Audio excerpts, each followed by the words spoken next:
你知道韩国作家韩江吗？他凭《素食者》获得了诺贝尔文学奖。当然知道，我是几年前读的《素食者》。你读过这本书吗？我也读过，我觉得这本书的内容很独特，探讨了人性和压抑的情感。完全同意，主角的转变非常引人深思，特别是他的素食选择，让我想到很多社会和个人的压力。对，我觉得韩江非常擅长通过细腻的描写来表达内心的挣扎和社会问题。是的，而且他的写作风格也很独特，虽然有些部分比较沉重，但非常有感染力。你对韩国文学有什么看法？你觉得韩江的作品代表了韩国文学的什么特点？我觉得韩国文学很擅长描写人性的复杂和社会的各种问题，韩江的作品就是很好的例子。他通过小人物的故事，揭示了更大的社会现实。没错，我也这么觉得。你还读过他的其他作品吗？我还读过他的《少年来了》，但我知道他还有其他作品，像《白》。你呢？我也是读过这2本书。韩江是个思想有深度的作家，擅长通过微妙的情感刻画来讨论社会现象。对，他是一个能够打动人心的作家。他的作品让我对生活和社会有了更多的反思。 네, 이런 내용입니다. 생신격하게 축하드립니다. 그래요. 자, 이렇게 한번 쭉 들었는데 내용이 굉장히 길죠? 조금 대략적인 이제 대화의 주제가 들리셨나요? 좀 어렵죠? 대략 느낌은 알겠는데 이걸 표현해내기가 어렵죠. 그죠? 조금 문학 작품에 대한 어떤 문학 작품에 대한 두 사람의 어떤 감상이나 작가의 어떤 그 소설 내용이나 이런 것들에 대해서 쓴 거기 때문에 오늘 내용은 좀 어려울 수 있어요. 자, 한 문장 한 문장 우리 들으면서 해석하고 볼게요. 문체가 무거우면서도 가마력이 있다. 좋습니다. 그 내용도 있었어요. 그 내용이 있었습니다. 안 돼, 이게 왜 지금 나오지? 묘사의 품격 나중에 볼게요. 자, 문장을 하나하나 우리 같이 볼게요. 이겁니다. 첫 번째 대화문, 요거 첫 번째요. 你知道韩国作家韩江吗？他凭《素食者》获得了诺贝尔文学奖。当然知道，我是几年前读的《素食者》。你读过这本书吗？ 요거는 쉽죠? 你知道韩国作家韩江吗? 너 한국 작가 한강에 대해서 알고 있니? 他凭素食者获得了诺贝尔文学奖. 그녀는 채식주의자로 이번에 노벨 문학상을 받았어. 当然知道, 물론 알지. 我是几年前读的素食者. 나는 몇 년 전에 이 채식주의자를 읽었어. 你读过这本书吗? 너는 이 책을 읽어봤니? 자, 이 첫 번째 대화문은 쉬워요. 요거는 여기까지 괜찮죠? 자, 그 다음에 대화문 볼게요. 我也读过，我觉得这本书的内容很独特，探讨了人性和压抑的情感。完全同意，主角的转变非常引人深思，特别是他的素食选择，让我想到很多社会和个人的压力。 자, 我也读过, 나도 읽어봤어. 我觉得这本书的内容很独特. 나는 이 책의 내용이 아주 독특하다고 생각해. 探讨了人性和压抑的情感. 探讨了人性的压抑, 인성, 探讨了人性, 그러니까 인간의 본성과 야이의情感, 억압된 그런 감정에 대해서 이제 표현을 해냈다고 생각해. 探讨는 이게 다루다라는 뜻입니다. 탐구하다, 타오는 토론하다라는 이제 한자인데 거기에 대해서 깊이 연구하고 깊이 이제 표현해 냈다 이런 뜻입니다. 探讨了人性和压抑的情感. 完全同意, 완전히 너의 말에 완전히 공감해. 完全同意. 主角的转变非常引人深思. 主角 거의 주인공 영혜인가? 여자 주인공이죠. 그 주인공의 어떤 변화, 转变, 변화입니다. 非常引人深思. 引人深思 하면은 굉장히 사람으로 하여금 깊은 생각에 잠기게 한다 이런 뜻입니다. 引人深思. 特别是他的素食选择, 특히나 그녀의 채식 선택은 让我想到很多社会和个人的压力. 让我想到 나로 하여금 많은 사회 그리고 개인의 어떤 스트레스,压力가 압력이죠. 개인과 사회가 받는 어떤 압력에 대해서 많이 생각하게 했다. 이런 내용입니다. 完全同意，主角的转变非常引人深思，特别是他的素食选择让我想到很多社会和个人的压力。 자, 그 다음의 대화문입니다. 한번 듣고 또 볼게요. 对，我觉得韩江非常擅长通过细腻的描写来表达内心的挣扎和社会问题。是的，而且他的写作风格也很独特，虽然有些部分比较沉重，但非常有感染力。 네. 자, 여기 또 다음의 대화문입니다. 对，맞아. 我觉得韩江非常擅长通过细腻的描写来表达内心的挣扎和社会问题. 문장 굉장히 길죠.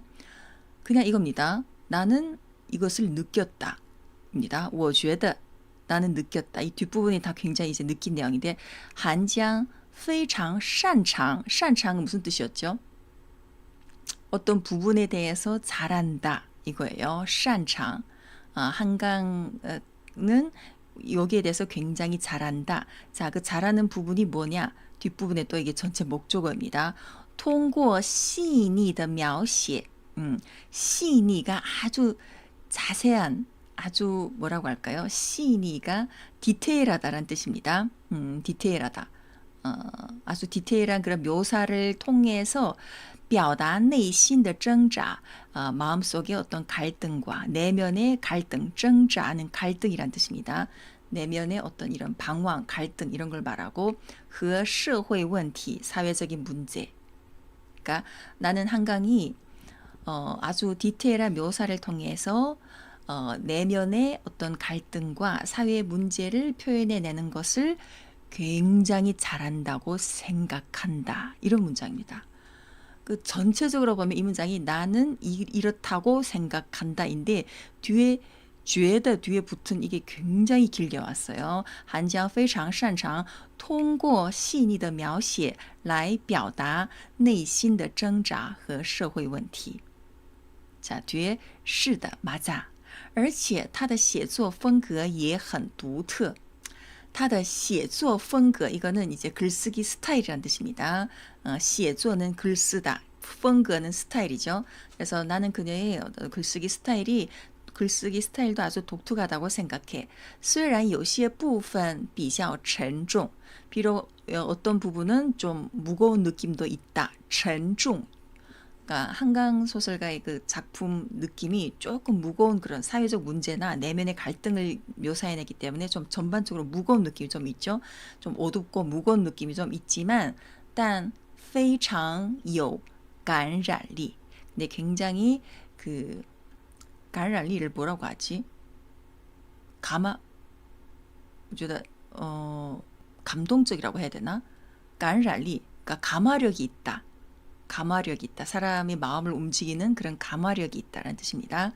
而且他的写作风格也很独特，虽然有些部分比较沉重，但非常有感染力. 사람의 마음을 이끄는, 감화시키는 그런 힘이 있다라는 뜻입니다. 자, 다음 대화문은 좀 길어요, 이번에. 이것도 한번 들어보고 볼게요. 你对韩国文学有什么看法？你觉得韩江的作品代表了韩国文学的什么特点？我觉得韩国文学很擅长描写人性的复杂和社会的各种问题，韩江的作品就是很好的例子。他通过小人物的故事揭示了更大的社会现实。没错。 자, 요것도 꽤 문장이 긴데요. 你对韩国文学有什么看法? 너는 한국 문학에 대해서 어떤 생각을 하니? 어떤 관점을 갖고 있니? 또你觉得韩江的作品代表了韩国文学的什么特点? 너는 한강의 작품이 한국 문학의 어떤 특징을 대표한다고 생각하니? 자, 여기에 대해서 대답은 我觉得韩国文学很擅长, 擅长 앞부분에 하나 나왔죠. 어떤 것을 잘한다. 자, 내 생각에는 한국 문학이 很擅长하고 뒤에 나온 게 뭐냐면은 描写人性的复杂, 그러니까 인간 본성의 인성의 복잡함과 社会的各种问题, 사회의 각종 문제들을 잘 표현해낸 것을 잘한다고 본다. 韩江的作品就是很好的例子. 한강의 작품이 바로 아주 좋은 이게 예다. 他通过小人物的故事 그녀는 이 小人物 작은 인물의 어떤 이야기를 통해서 揭示了更大的社会现实. 揭示하면은 이게 드러내다. 더 큰 사회적인 현실을 드러냈다. 그러니까 소설 속의 인물들은 아주 평범한 아주 작은 인물들이지만 그것을 통해서 아주 그것보다 더 큰 사회적인 현실, 사회에 존재하는 이러한 문제들을 더 큰 문제들을 밝혀냈다. 이런 표현입니다. 我觉得韩国文学很擅长描写人性的复杂和社会的各种问题。韩江的作品就是很好的例子。他通过小人物的故事揭示了更大的社会现实。 자, 다음 대화 한번 또 볼게요. 没错，我也这么觉得。你还读过他的其他作品吗？我还读过他的《少年来了》，但我知道他还有其他作品，像《白》。你呢？ 자, 요건 쉽죠? 没错, 맞아. 我也这么觉得. 나도 이렇게 생각해. 你还读过他的其他作品吗? 너 그녀의 다른 작품도 읽어봤니? 我还读过他的《少年来了》. 나는 그녀의 소년이 온다? 였나요? 그리고 但我知道他还有其他作品像白. 근데 나는 또 그녀가 다른 작품이 있다는 것도 알아. 예를 들면 흰. 너는? 이거예요. 흰 맞죠 이거? 그녀의 작품. 네, 소설 제가 아직 읽어보지를 못해서 일단은. 자, 그 다음에 다음 대화문입니다. 我也是读过这两本书。韩江是个思想有深度的作家，擅长通过微妙的情感刻画来讨论社会现象。对，他是一个能够打动人心的作家。他的作品让我对生活和社会有了更多的反思。 네. 자, 여기 마지막 대화문인데요. 我也是读过这两本书. 나도 그 두 권의 책을 읽었어. 少年来了和白. 한강 是个思想有深度的作家. 한강은思想, 어떤 사상, 생각 이런 것들이 깊이가 있는 작가이다. 思想有深度的作家. 擅长通过微妙的情感刻画. 이것도 擅长 나왔습니다. 아주 미세한 디테일한 어떤 감정의 표현을 감정을 그려내는 것을 통해서 来讨论社会现象, 사회적인 현상을 토론한다. 对, 맞아. 他是一个能够打动人心的作家. 그녀는 사람의 마음을 울릴 수 있는 감동시키는 작가이다. 他的作品让我对生活和社会 그녀의 작품은 나로 하여금 삶과 사회에 대해서 有了更多的反思. 反思는 되돌아보다. 다시 이제 많은 생각을 하게 하다 이런 뜻입니다. 그녀의 작품은 나로 하여금 생활, 삶과 사회에 대해서 더 많은 생각을 하게 한다. 네, 이런 대화문이었어요. 이렇게 해석하고 보면은 또 그렇게 막 어려운 내용들은 아니죠. 자, 우리 한번 다시 이제 요 글을 보면서 들어볼게요. 你知道韩国作家韩江吗？他凭《素食者》获得了诺贝尔文学奖。当然知道，我是几年前读的《素食者》。你读过这本书吗？我也读过。我觉得这本书的内容很独特，探讨了人性和压抑的情感。完全同意。主角的转变非常引人深思，特别是他的素食选择，让我想到很多社会和个人的压力。对，我觉得韩江非常擅长通过细腻的描写来表达内心的挣扎和社会问题。是的，而且他的写作风格也很独特，虽然有些部分比较沉重，但非常有感染力。你对韩国文学有什么看法？你觉得韩江的作品代表了韩国文学的什么特点？我觉得韩国文学很擅长描写人性的复杂和社会的各种问题。韩江的作品就是很好的例子。他通过小人物的故事揭示了更大的社会现实。没错，我也这么觉得。你还读过他的其他作品吗？我还读过他的《少年来了》，但我知道他还有其他作品，像《白》。你呢？我也是读过这两本书。韩江是个思想有深度的作家，擅长通过微妙的情感刻画来讨论社会现象。对，他是一个能够打动人心的作家。他的作品让我对生活和社会有了更多的反思。你知道韩国作家 네, 자 여기까지입니다. 뒤에 이제 질문은 질문이고요. 난더读过 한장的素食者吗? 남자는 한강의 채식주의자 읽어봤나요? 읽어봤죠? 읽어봤어요. 女的觉得素食者的内容怎么样?女的觉得素食者的内容怎么样? 여자는 채식주의자 내용이 어떻다고 했어요? 자, 이것도 대화 중에 나왔죠. 女的觉得 노란색이 여자입니다. 我觉得这本书的内容很独特，探讨了人性和压抑的情感. 이렇게 말했습니다. 이 책의 내용은 아주 독특하다. 探讨了人性和压抑的情感. 이게 대답이고요. 자, 그다음 질문은 男的觉得韩江的写作风格怎么样? 이라고 했습니다. 남자는 한강의 그 글 스타일이 어떻다고 했나요? 이것도 대화문에 나왔죠. 写作风格라고 했습니다. 그러면은 요거죠. 흰색이 남자예요. 흰색 글씨가 我觉得他的写作风格很独特，虽然有些部分比较沉重. 일부 어떤 부분은 좀 이제 어둡고 무거운 부분도 있지만, 但非常有感染力. 요걸 말하면 돼요. 非常有感染力. 자, 네 번째는 女的觉得韩江是怎样的作家? 라는 질문입니다. 여자는 한강이 어떤 작가라고 했나요?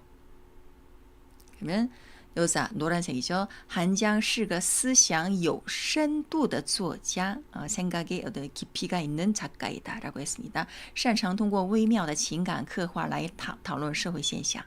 마지막 질문은 男的觉得韩江是怎样的作家? 남자는 한강이 어떤 작가라고 했나요?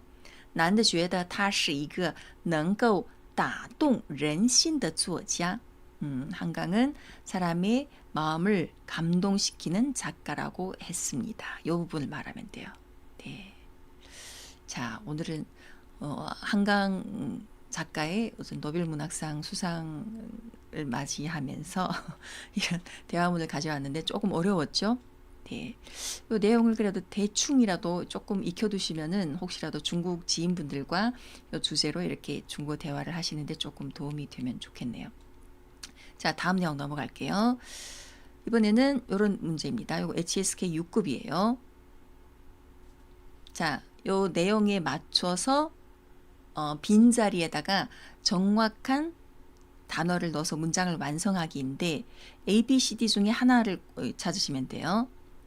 挺起胸可以使肺活量增加20%左右，从而有利于促进肺活量增加了，身体各获得的氧气便也增加了，这样人就不容易하나만 찾으면은 다 이제 세 단어가 이렇게 세트로 들어가는 거예요. A, B, C, D 중에 하나를 이제 찾으시면 돼요. 挺起胸可以使肺活量增加20%左右. 새로 오신 박현명님 이제 또 새로 들어오셨는데 혹시 수업에 계시면은 적극 이제 참여하셔도 괜찮아요. 틀려도 괜찮으니까 많이 참여해 주셔서 틀리시면은 또 이제 같이 수정해 나가는 과정에서 공부를 하니까 계시는 분들은 적극 참여해 주세요. 댓글로. B일 듯. 박성우님은 B라고 하셨습니다. 挺起胸 하면은 이게 挺起胸 어깨를 펴다입니다. 이 가슴을 펴다. 슝이 가슴이니까 가슴을 펴는 것은 可以使肺活量增加20%左右. 폐활량이 20%를 이제 증가시켜 준다고 해요. 진짜 이게 가슴을 숙이거나 이렇게 허리를 구부정하고 있는 것보다 이게 꼿꼿이 펴고 숨을 쉬면은 폐활량이 20%나 증가된대요. 그래서 从而有利于促进 그렇게 함으로써 무엇을 촉진하는데 유리하다라고 했는데 여기에 들어가는 게 신신상롱입니다. 여기 신신상롱은 무슨 뜻이냐면은 초목이 무성하다, 무럭무럭 자라다, 혹은 어떤 사업이 사업이 막 이렇게 활기차게 발전하다 이런 뜻입니다. 초목이 무성하다거나 사업이 막 잘 되는 건데 여기에서는 우리 인체의 어떤 부분에 대해서 말하는 거잖아요. 신신상롱이랑은 이제 어울리지 않는 표현이에요. 그러면 어쨌든 A는 틀렸겠죠. 신陳代謝, 신진대사. 우리 인체에 관한 표현 맞습니다. 循序渐进 이거는 뭐냐면은 循序渐进은 좀 천천히 이렇게 조금씩 나아가다라는 뜻입니다. 무엇을 촉진하는데 이거 조금씩 이제 나아가다, 앞을 향해 나아가다랑은 상관이 없죠. 그게. 그리고 네 번째는 안居乐业. 이게 안居乐业는 뭐냐면은 평안하게 살면서 즐겁게 일하다 이겁니다. 평안하게 거주하고 즐겁게 일을 하다. 안居乐业가 그런 뜻입니다. 이게 신체에 관해 폐활량이 20% 증가하고 우리 신체에 무엇에 이제 유리하다 했는데 물론 건강이 좋아지면은 평안히 살면서 즐겁게 일하는데 도움은 되겠지만 이렇게 직접적으로 막 요리 이렇게 어색하죠. 안居乐业. 가장 알맞는 표현은 신陳代謝입니다. 20%가 폐활량이 늘어나면은 우리 몸의 신진대사에도 도움이 된다. 그리고 肺活量增加了 폐활량이 증가하면은 身体各 우리 신체의 여러 부문입니다. 部位 부위예요. 位置는 위치고 部分은 부분이에요. 비슷한 표현이죠. 자, 우리 신체의 각 이거 말할 때 우리 신체 각 위치라고 한국어랑 비슷해요. 신체 각 부위라는 표현을 많이 쓰잖아요. 우리 어디 뭐 고기 사러 갈 때나 어디 그럴 때도 어떤 어느 부위를 주세요 이렇게 말하잖아요. 우리 사람의 인체에 대해서도 이 부위라고 말합니다. 部位. 그래서 部位입니다. 部门은 어떤 부문이에요. 部门这个部门 어떤 회사의 어떤 기관 특정 기관, 영업 부문, 무슨 어떤 다시 또 다른 부문 이럴 때 기관에 대해서 말할 때 부문을 쓰고 位置는 위치입니다. 그냥 部分은 이 부분, 这个部分 어떤 일할 때 이 부분, 저部分 할 때 쓰는 거고 인체의 부위에 대해서 말할 때는 部位라고 합니다. 그리고 身体各部位获得的氧气便也增加了 인체 각 부위가 얻게 되는 산소도 더 증가하게 됨으로써 这样人就不容易疲劳 이렇게 하면 이제 사람은 쉽게 지치지 않는다. 쉽게 피곤하지 않는다. 이런 뜻이겠죠. 조금疲劳가 맞습니다.疲倦도 맞아요. 사실은疲倦 도 피곤하다, 피로하다 맞고요. 镇静은 침착하다, 좀 차분하다, 마음을 가라앉힌다인데 不容易镇静 하면은 이 나쁘다는 뜻이잖아요. 산소 폐활량이 늘어나면은 건강에 더 좋아야 되는데 不容易镇静 하면은 침착해지기도 힘듭니다. 하면은 몸에 더 안 좋다는 뜻이기 때문에 이건 아니고요. 야이도 이게 좀 억압되다라는 뜻입니다. 억압되기가 힘들다. 그것도 좀 어울리지 않는 표현이죠. 그래서 정답은 新陈代谢 이거 B입니다. 挺起胸可以使肺活量增加20%左右，从而有利于促进新陈代谢。肺活量增加了，身体各部位获得的氧气便也增加了，这样人就不容易疲劳。 네, 이런 내용이고요. 그 다음에 또 이런 비슷한 거 하나 있습니다. 이거 볼게요. 完美主义有益也有害。它可以땡땡我们对成功的渴望使我们表现得更加完美，也可能让我们更加땡땡害怕失败，甚至小小的不完美也会成为我们无法承受的땡땡 여기서 A, B, C, D 중에 정확한 답은 完美主义者, 완벽주의자, 완벽주의에 대해서 말한 거예요. 有益也有害 완벽주의는 좋은 점도 있고 또 해로운 점도 있다. 유익하기도 하고 해롭기도 하다. 이런 내용이에요. 推动得意奇迹导致恐惧痛苦激发焦虑挫折传播疑惑刺激 박성우님은 C라고 하셨습니다. 다른 분들은 혹시 의견이 있으신가요? 完美主义有益也有害它可以땡땡我们对成功的渴望 우리의 성공에 대한 갈망입니다. 使我们表现得更加完美 자, 좋은 뜻으로 얘기한 거 첫 번째는 일단은 유익한 부분에 대해서 말했어요. 使我们表现得更加完美 그것은 우리로 하여금 성공에 대한 갈망을 어떻게 해주고 여기에 첫 번째 단어 使我们表现得更加完美 우리로 하여금 더 완벽하게 어떤 일을 해내게 한다. 완벽하게 행동하게 만든다. 그러니까 첫 번째는 일단 유익한 부분입니다. 그러면은 토이동 이거는 추진하다. 토이동 对成功的渴望 자, 요거는 토이동은 조금 이제 가능할 수도 있어요. 두 번째, 也可能让我们更加 또한 우리로 하여금 더욱더 안 좋게, 이거 두 번째는 안 좋은 걸 말한 거죠. 여기 어떤 안 좋은 영향을 주는 단어가 들어가야 됩니다. 그리고 害怕失败, 실패를 두려워하고 甚至小小的不完美 아주 작은 어떤 실수나 작은 어떤 단점이라도 也会成为我们无法承受的 땡땡 우리가 견딜 수 없도록 하는 무엇으로 만든다 입니다.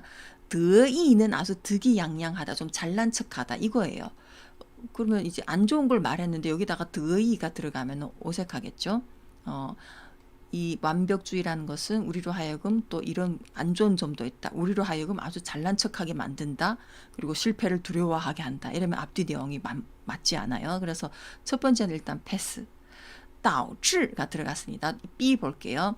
它可以导致我们对成功的渴望使我们表现得更加完美 우리로 하여금 더 잘 행동하게 한다. 더 완벽하게 무엇을 해내게 한다. 좋은 말을 이제 첫 번째 넣었는데 우리의 성공에 대한 갈망을 导致한다. 导致는 이게 뭐냐면은 안 좋은 표현이에요. 안 좋은 것을 초래하다 할 때 导致를 씁니다. 이게 导致가 초래하다입니다. 导致 导致하고 뒤에 보통 이제 다 나쁜 일이 와요. 그렇기 때문에 이 첫 번째 간의 导致는 들어갈 수가 없습니다. 왜냐하면 여기는 좋은 내용을 썼기 때문에 恐惧也可能让我们更加恐惧 두 번째는 어떻게 이게 안 좋은 내용을 썼기 때문에 恐惧는 넣을 수 있어요.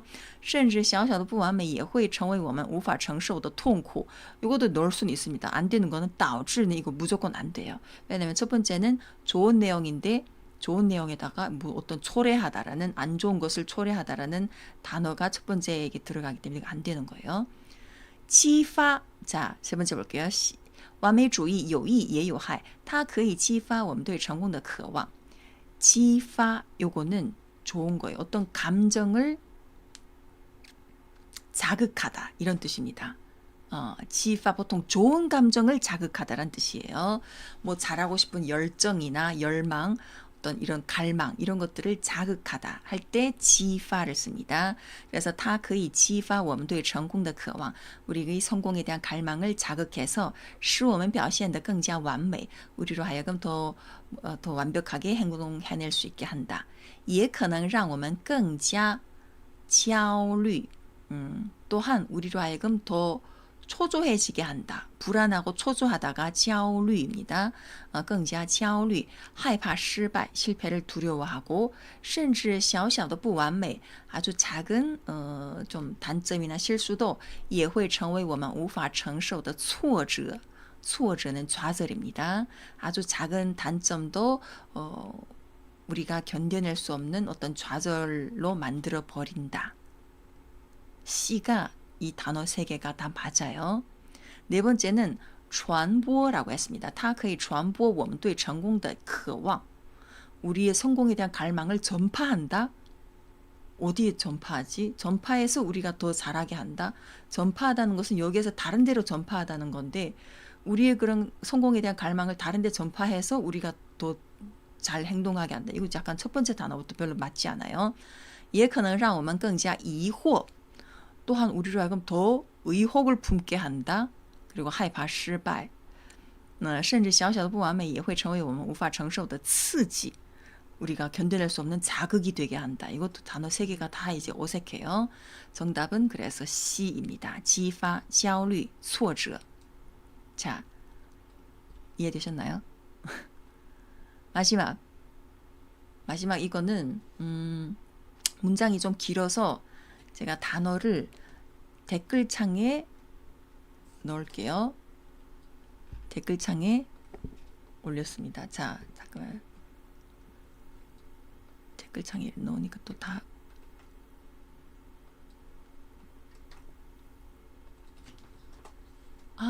똑같이 올라가네 이렇게. 植物对室内环境的净化与植物的叶面表面积有关系，所以植株的高低、灌茎的大小、绿叶的大小都会影响到净化一般情况下，10平米左右的房间，1.5米高的植物放2盆比较좀 어려운 어떤 식물에 관련된 내용인데요. 이게 문장이 어떤 문장이냐면 제가 한국어로 말하면은 식물이 실내 환경을 정화하는 것은 식물 잎의 표면 면적과 직접적인 관련이 있으므로 식물의 높이, 수관 직경의 크기, 녹색 잎의 크기가 정화 효과에 영향을 미칩니다. 일반적으로 약 10평방미터 정도의 방에는 1.5m 높이의 식물을 2화분 놓는 것이 적당합니다. 이런 내용이에요. 자, 여기에 세 빈 공간에 들어가는 단어가 지금 제가 댓글창에 올린 요 단어 중에서 찾는 건데 요건 조금 어렵죠? 요거요. 直接效果合适. 자, 植物对室内环境的净化与植物的叶面表面积有 어떤 관련이 있다. A라고 하셨습니다. 박성우님은 A. 그러면 直接关系, 직접적인 관련이 있다. 所以植株的高低影响到净化效果. 그 다음에 A라면 效果죠. 그리고 10평방미터의 방에 1.5m 높이의 식물을 2개 넣으면 비교적 적합하다. 이거죠. 比较合适 맞습니다. A 맞아요. 두 번째는 뭐죠? 민감하다. 뼈면지 뭐 직접적인 관련이 있다는데 민감한 관련이 있다. 민감 관시란 표현 자체가 어색해요. 틀렸어요. 세 번째 良好关系. 良好关系란 표현도 잘 안 써요. 关系良好라는 표현을 씁니다. 두 사람의 관계가 아주 사이가 좋다 할 때 关系良好라는 표현을 쓰지만 良好关系란 표현은 없어요. 안 써요, 잘. 네 번째는 보자. 复杂关系. 복잡한 관계. 이것도 좀 어색하네. 面积有复杂关系. 所以植株影响到净化效果. 이效果는 여기다가 后果를 넣었구나. D는 后果, 净化后果란 표현도 틀렸어요. 효과는 무조건 效果입니다.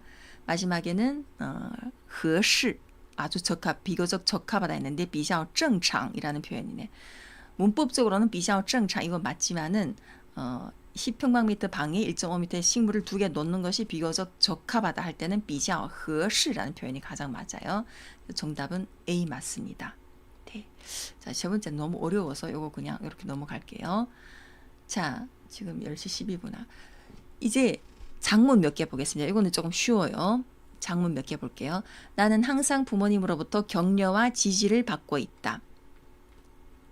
자, 요거는 우리 예전에 여러 번 했어요. 이런 문장을. 나는 항상 부모님으로부터 격려와 지지를 받고 있다. 요거 예전에 아주 중요한 부분을 하나 우리 제가 강조해서 우리 몇 번 연습을 했던 그런 문장입니다. 我老是从父母那边收到鼓励和支持. 박성호님 이렇게 적어주셨어요. 자, 다른 분들은 어떠세요? 다른 분들은 혹시 있으신가요? 一直라고 하는 게 나을지. 一直 해도 되고 老是해도 되고 여기서 사실은 나는 항상 总是 해도 되고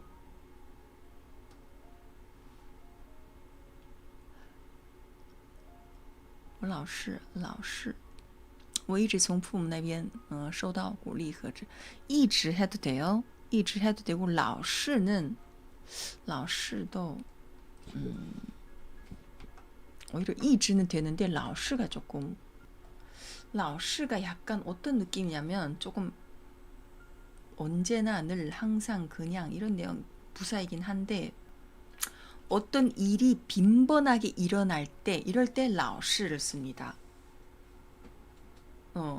어떤 좀 빈번하게 라오시는 조금 부정적인 그런 걸 때他老是不听话.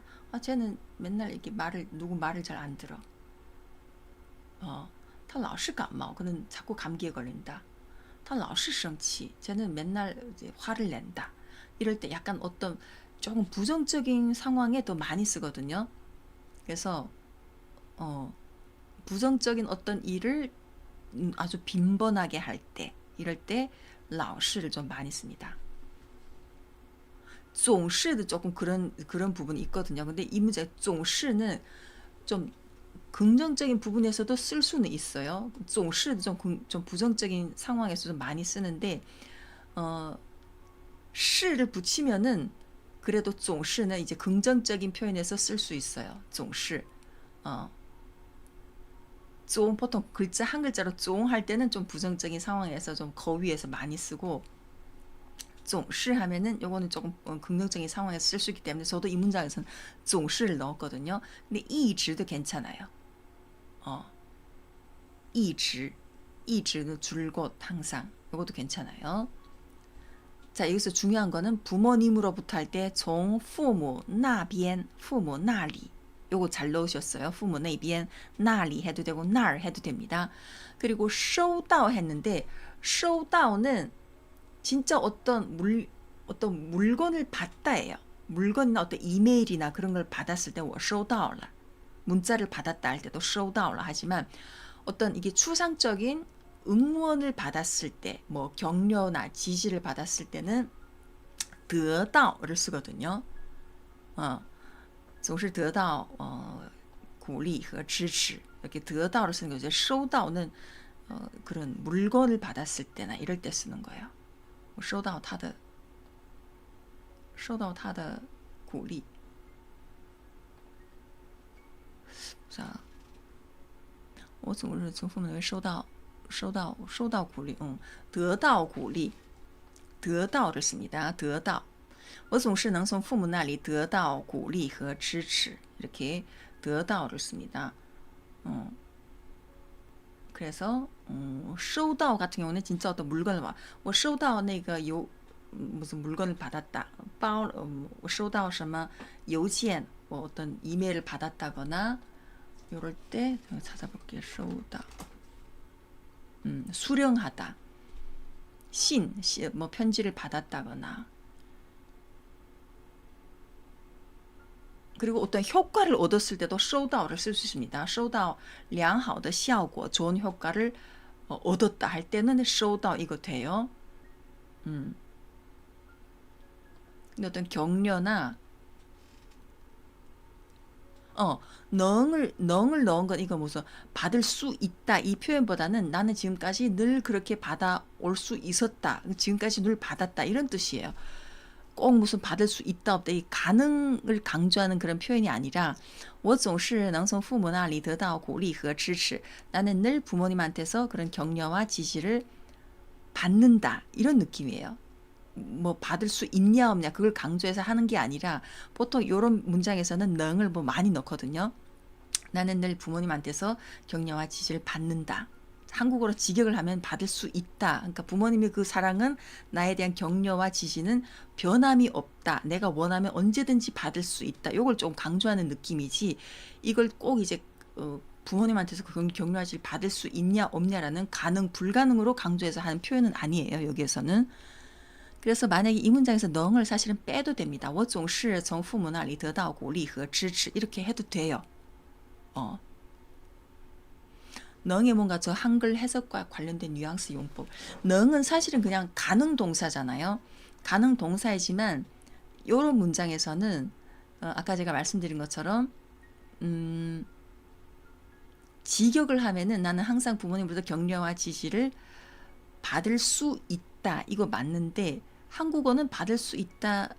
이게 중국어의 이 능은 사실은 이게 부모님한테서 그 격려와 지지를 받을 수 있냐 없냐 이걸 강조하려는 그 뉘앙스는 아니에요.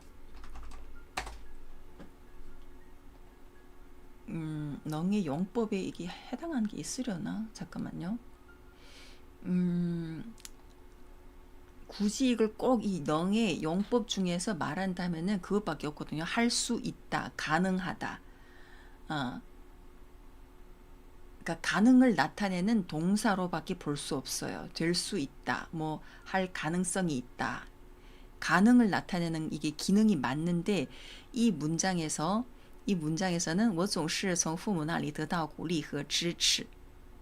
요거 나는 부모님으로부터 그러니까 부모님의 사랑이 결국에 나한테서 부모님은 항상 나한테 격려와 지지를 언제든지 변함없이 준다. 내가 원하면 언제든지 나는 그걸 받을 수 있다. 요런 가능성으로 요거 능을 넣은 거예요. 근데 한국어로 이거 번역하면 나는 항상 부모를 격려와 지지를 받을 수 있다. 이러면 또 어색하거든요. 그냥 쭉 변함없이 그 격려와 지지를 받고 있다. 요 표현이 가장 적절해요. 한국어로 번역하면은. 이렇게 이해를 하시면 돼요.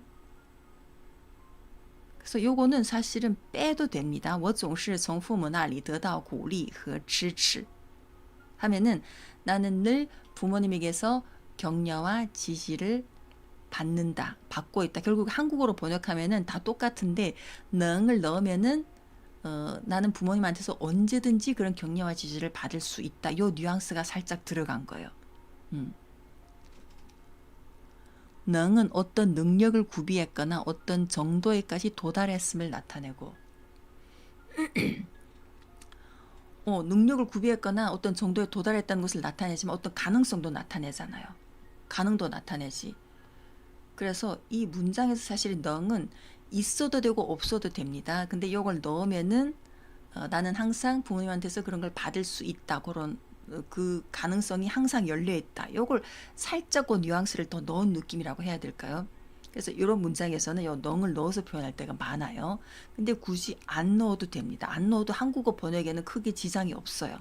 그러니까 나는 항상 부모님으로부터 격려와 지지를 받고 있다. 여기에는 변함이 없습니다. 네. 자, 두 번째는 기회는 항상 준비된 사람에게 마련되어 있고 준비가 되어야 기회를 제때 잡을 수 있다.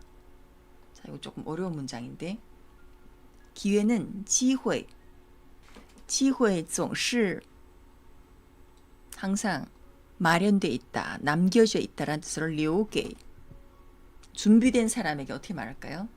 준비된 사람 机会总是对准备好的人对准备好的人 중국어에서 对는요 에 대하여입니다. 이게 동사가 아니에요. 机会总是对准备好的人装好了装好了装 여기 왜 들어가지? 마련되어 있다. 이걸 装好了라고 하셨는가? 이게 留给를 제가 적었잖아요. 이 留给로 표현하시면 돼요. 装好了하면은 어디 다 담아놨어 이겁니다. 가방에 뭐 필요한 물건 我已经装好了 나 다 담아놨어 이거예요. 뭔가를 어떤 가방이나 상자나 안에다가 뭐 물건 필요한 물건을 다 담아놓다 이럴 때 装好了 이걸 쓰지 이럴 때는 뭐 기회를 어디 무슨 가방이나 어디 넣는 거 아니잖아요. 그래서 装이라는 동사는 이럴 때 쓰는 게 아니에요. 机会总是留给 그리고 뒤에 준비된 사람만 넣으면 됩니다. 准备好的人机会总是留给准备好的人 해도 되고 留给有准备的人 준비가 있는 사람 准备好才可以按时抓住机会 자, 두 번째 문장은 박성님이 准备好才可以按时抓住机会 라고 하셨습니다. 준비가 잘 됐어야지 제때의 기회를 잡을 수 있다. 按时라고 했습니다. 按时 부사 제때에 제때에 맞습니다. 근데 이 按时가 뭐 우리 예전에 어느 수업에서도 나왔던 것 같은데 按时는 뭐냐면은 약을 제때에 먹어. 그러니까 정해진 시간에 제때에 뭘 하다. 밥 제때에 챙겨 먹으면 一定要按时吃药. 약을 제때에 챙겨 먹어. 一定要按时吃饭,按时吃药. 이럴 때 按时를 씁니다. 그러니까 우리가 보통 평소에 제때에 뭘 해야 되는 그런 습관들 있잖아요. 뭐 제 시간에 밥을 먹다. 몸이 아플 때는 제 시간에 약을 챙겨 먹다. 이럴 때 있잖아요. 이럴 때 안시를 씁니다. 근데 기회는 이거는 무슨 어떤 정해진 시간에 제때에 뭐 가서 가져오는 거 아니잖아요. 이럴 때는 안시를 안 써요. 안시가 아니라 지시. 지시예요. 이게 안시하고 지시가 이런 차이가 있어요. 이것도 한번 정리를 해봐야 되겠다. 지시입니다. 그래서 박수홍님의 문장으로 하면 机会总是留给有准备的人 하고 뒤에 准备好才可以及时抓住机会 이러면 괜찮아요. 네, 이러면 지시를 넣으면 좀 괜찮아져. 안시 이제 생각나셨어요? 우리 예전에 한번 했어요. 몇 번, 한 두세 번인가 나왔던 것 같아. 자, 그래서 机会总是留给有准备的人有准备才能及时抓住机会 及时하고 안시 이 차이를 꼭 잘 이제 해야 돼요. 안시는 우리가 정해진 시간에 계속 뭐 꼬박꼬박 뭐 하는 일 거기에 대해서 뭐 제때 밥 제때 챙겨 먹어 약 제때 챙겨 먹어 이럴 때 안시 제 시간에 지시는 어떤 타이밍이 왔을 때 제때에 이런 뜻입니다. 그게 이제 뭐 정해진 시간에 꼬박꼬박 오는 게 아니라 정말 어떤 어쩌다 한 번씩 찾아오는 그런 어떤 기회 이런 걸 말할 때는 지시를 꼭 써야 돼요. 자, 그 다음에 그는 자신이 좋아하는 직업을 선택했고 이 분야의 전문가가 되었다. 有准备的人은 제가 처음 장문 써먹어 보는 뜻하군요. 그러시구나. 有准备的人准备好的人准备好的人 해도 사실은 돼요. 근데 准备好 준비하오는 보통 거위에서 준비 다 됐니? 准备好了吗? 네, 준비 다 됐어요. 准备好了 이럴 때 보통 많이 써요. 보통 이런 약간 힐링 문장이나 이런 문장에서는 有准备的人 이 표현을 조금 상대적으로 많이 쓰는 것 같아요. 有准备 준비가 돼 있는 사람 有准备的人 자, 그럼 이 문장 그는 자신이 좋아하는 직업을 선택했고 이 분야의 전문가가 되었다. 선택하다 选择了他选择了 하면 되겠죠. 他选择了 그리고 자신이 좋아하는 직업 他选择了自己他选了他喜欢的岗位成为了这方面的专家 박성님 문장도 뭐 맞다고는 할 수 있어요. 他选了他喜欢的他选了他喜欢的岗位 직업, 职业, 岗位 岗位 같은 경우에는 해줘야 좀 더岗位라고 하면 직업을 해줘야 좀 더 자연스러운 뜻을지 岗位는 약간 岗位하고职业 잠깐만 岗位는 약간 在自己的岗位上不同的岗位上 직책 岗位는 약간 근무처를 말할 때가 많아요. 어떤 在不同的岗位上 각자 자기 어떤 직업 일하고 있는 어떤 그 근무처라거나 位가 위치잖아요. 位가 위치잖아요. 그래서 보통 일하는 어떤 자기 근무처나 어떤 자기가 이제 처해 있는 직책, 직무 그 범위에서 말할 때 보통 岗位라는 표현을 많이 써요. 职业는 직업이고 그래서 직업 같은 경우에는 약간 어떤 그 직업의 내용에 대해서 말하는 경우가 좀 많고 岗位할 때는 어떤 자기가 일하는 어떤 직장이나 근무처 이럴 때 보통 쓰는 경우가 있어요. 그래서 조금 뉘앙스가 좀 다른 것 같아요. 岗位하고 职业가 你的职业是什么 하면 我是英语老师我是汉语老师 당신의 직업은 무엇입니까 하면 저는 중국어 선생님입니다. 이렇게 말할 수 있지만 你的岗位是什么 하면 你的岗位 岗位 같은 경우 너는 어디서 근무하니? 약간 직업, 지금 일하는 어떤 곳이나 어떤 일하는 부서나 이런 걸 말할 때가 좀 많아요. 岗位 할 때는 직위라거나 어떤 지금 회사에서 처해 있는 어떤 직업적인 위치 이럴 때 쓰는 게 岗位입니다. 그래서 岗位上为社会服务走上领导岗位责任都一样重大. 여러분이 지기는 岗位不同, 직위, 직책. 그러니까 회사에서 뭐 어떤 사람은 과장이고 어떤 사람은 부장이고 이럴 때 있잖아요. 이럴 때 岗位不同이라고도 할 수 있거든요. 처해 있는 위치. 그러니까位가 있기 때문에 위치를 나타내는 표현입니다. 어떤 경우에는 그 사람이 일하고 있는 그 근무처를 말할 때도 있고 회사 내에서는 그 사람이 처해 있는 어떤 직위. 나는 과장이다, 뭐 주임이다, 또는 좀 더 올라가서 뭐 부장이다, 뭐 사장이다 이럴 때 다자의 岗位不同 이렇게도 표현합니다. 근데 职业는 그냥 직업이에요. 내가 하고 있는 일. 你有什么职业?你是做什么职业的 하면은 나는 무슨 영업을 한다. 我是做营销的 라거나 我是教汉语的. 나는 중국어를 가르치는 일을 하고 있습니다. 이렇게 표현을 하는 거죠. 조금 이해되셨나요? 그리고 工作岗位라는 표현도 많이 써요. 工作 앞에 工作岗位라고 하면 이거는 직장이에요. 내가 일하는 그 직장을 工作岗位라고 표현하거든요. 어쨌든 位가 들어갔기 때문에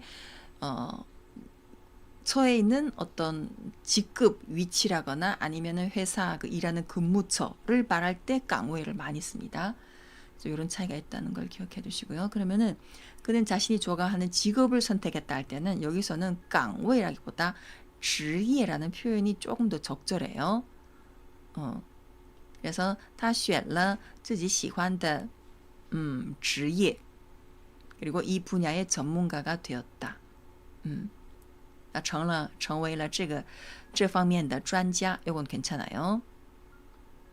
자, 他选择了自己喜欢的职业并成为了这个领域中的专家.领域라는 표현을 썼는데요.领域도 괜찮습니다. 이대로 한자를 보면 영역이죠. 이 분야라고 할 때 这个领域라는 표현도 중국 사람들이 많이 써요. 方面 해도 괜찮아요. 这方面的专家 이래도 괜찮아요. 자, 시간이 벌써 35분 됐는데 우리 빨리 볼게요. 이제 문장이 2개 있습니다. 어젯밤 나는 매우 감동적인 영화를 보았는데 스토리가 나에게 깊은 감동을 주었다. 昨天晚上我看了一部 매우 감동적인 영화를 어떻게 말할까요? 昨天晚上我看了一部. 자, 一部는 영화에 대한 어떤 양사입니다. 그러면 아주 감동적인 영화. 이걸 어떻게 말할까요? 昨晚我看了一部非常让人感动的电影. 非常让人感动的电影. 좋습니다. 让人感动 하면 괜찮아요. 자, 영화 스토리가 나에게 깊은 감동을 주었다. 영화 스토리는 故事情节라고 하면 돼요. 그 스토리 전반적인 그 전개가 故事情节라고 표현하면 됩니다. 이렇게 많이 나왔지. 故事情节. 故事情节. 그리고 나에게 깊은 감동을 주었다. 细节让我感动很深. 让我感动很深. 让我感动很深이라는 표현은 안 써요. 让我深受感动이란 표현을 씁니다. 让我感动很深이라. 让我感动 하면은 그냥 让我感动에서 끝날 수 있지만 让我感动 하고 뒤에 또 很深 이렇게는 안 써요. 深刻로 부사로 해줘야 될지 마지막 문장에서 헷갈리네요. 그러니까 让我感动 으로 끝나면 되는데 让我感动很深 감동이 아주 깊다. 뒤에는 또 이제 감동에 대해서 또 很深 이렇게 형용사로 묘사를 했잖아요. 이런 표현을 안 써요. 이럴 때 어떻게 하냐면은 让我深受感动 이렇게 표현합니다. 深受感动. 深受感动. 그리고 앞부분에서 박성우 님이 非常让人感动的电影이라고 했잖아요. 근데 뒤에 또 감동이 나왔습니다. 그러면은 이 짧은 문장 2개에 감동을 2개의 똑같은 단어를 넣기보다는 앞에 표현에서 아주 감동적인 영화를 보았다 할 때는 让我感动的电影보다는 非常感人的电影 하면은 더 좋아요. 물론 박성우 님이 적으신 문장도 그렇게 해도 돼요. 근데 조금 앞뒤에 둘 다 감동 이렇게 같은 표현을 넣기보다는 앞에서는 感人的电影 感动的电影은 안 써요. 보통 감동적인 영화 하면은 보통 感动的电影 이렇게 쓰기가 쉬운데 없어졌지. 자, 감동적인 영화라고 해서 感动的电影 이런 표현은 안 써요.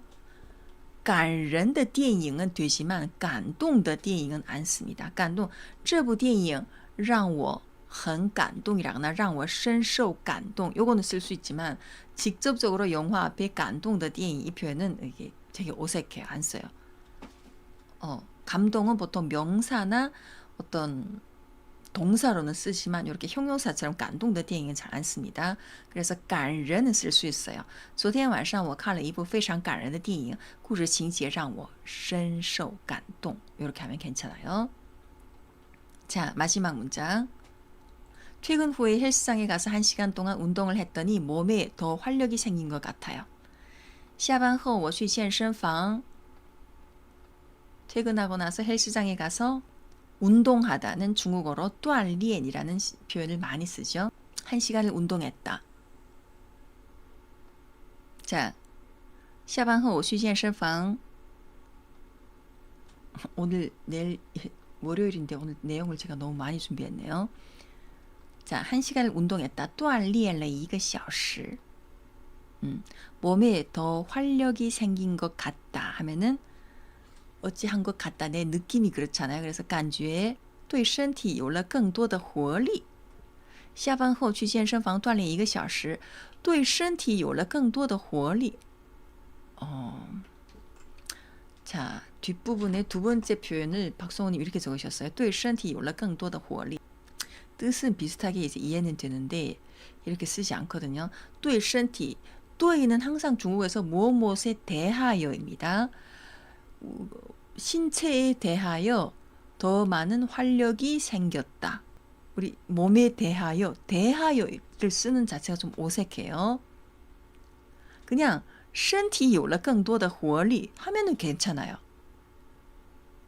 对를 넣으니까 내 몸에 대해서 对할 때는 내 对身体 하면은 뒤에 그 몸에 대해서 어떻게 무슨 행동을 했다 할 때 쓰는데 对身体 하고 뒤에는 또 有了更多的活力 하면 더 많은 활력이 생겼다. 이럴 때는 그냥 身体 그 자체를 주어로 쓰면 돼요. 对가 들어가니까 어색해진 거예요. 对를 쓸 때는 그 여기에 대해서 누가 어떤 행동을 했다. 이럴 때 보통 많이 씁니다. 对는. 근데 이거는 내 몸이 더 좋아진 것 같다. 더 활력이 생긴 것 같다. 이기 때문에 对는 빼야 돼요. 내 몸에 대해서 나는 무엇을 했다. 이런 문장이 아니잖아요. 그냥 운동을 1시간 했더니 내 몸이 더 좋아졌다. 이거잖아요. 그러면 对를 빼는 게 좋습니다. 身体有了更多的活力 하면은 더 자연스러워요. 네. 그렇군요. 그래서 이런 문장은 对를 넣으면 어색해요. 그냥 感觉를 넣었으면 感觉身体更有活力了 하면 돼요. 下班后我去健身房锻炼了1个小时感觉身体更有活力了 하면 돼요. 내 느낌에는 내 몸이 더 활력이 생긴 것 같아. 이러면 돼요. 下班后我去健身房锻炼了1个小时感觉身体更有活力了. 네. 자, 여기까지 오늘 준비한 내용 너무 시간 많이 끌었네. 자, 마지막 힐링 중국어는 이런 문장입니다. 种一棵树最好的时间是10年前，其次就是现在。该努力的时候别选择安逸，不要什么都不想做，还什么都想要。世上没有不劳而获的东西，不尝试，不努力，不争取，你永远不知道什么是你能拥有的。先努力优秀，再大方拥有。 라는 문장입니다. 이거 뭐냐면은 种一棵树 나무 한 그루를 심는데 가장 좋은 시간은 10년 전이고 其次就是现在 그 다음에는 바로 지금이다. 该努力的时候别选择安逸 노력해야 될 시간에 안일함을 선택하지 말라. 不要什么都不想做还什么都想要 이거는 아무것도 하기 싫으면서 뭐든지 다 가지려고 하지 말라. 世上没有不劳而获的东西 세상에는 이거 어떻게 하지? 노력 없이 얻을 수 있는 건 없다. 不劳而获 이건 사자성어예요. 노동이 없이 뭔가를 얻다 라는 뜻입니다. 그러니까 대가를 치르지 않고 뭔가를 얻어내다가 사자성어가 不劳而获입니다. 그래서 세상에는 아무 노력 없이 얻을 수 있는 것은 없다. 不尝试,不努力,不争取 시도하지도 않고 노력하지도 않고 그리고 또 쟁취하다. 뭔가 쟁취하지도 않고 않으면은 니永远不知道什么是你能拥有的. 너는 영원히 내가 무엇을 가질 수 있는 것인지 모를 것이다. 先努力优秀, 먼저 노력해서 훌륭한 사람이 되고 나서 再大方拥有. 다시 당당하게 그것을 소유할 것을 소유하라, 가지라 이런 내용입니다. 先努力优秀,再大方拥有. 네, 이 문장 오늘 가져왔습니다. 자, 한번 읽을게요. 种一棵树最好的时间是10年前，其次就是现在。该努力的时候，别选择安逸，不要什么都不想做，还什么都想要。世上没有不劳而获的东西，不尝试、不努力、不争取，你永远不知道什么是你能拥有的。先努力优秀，再大方拥有。 여기까지 괜찮으신가요?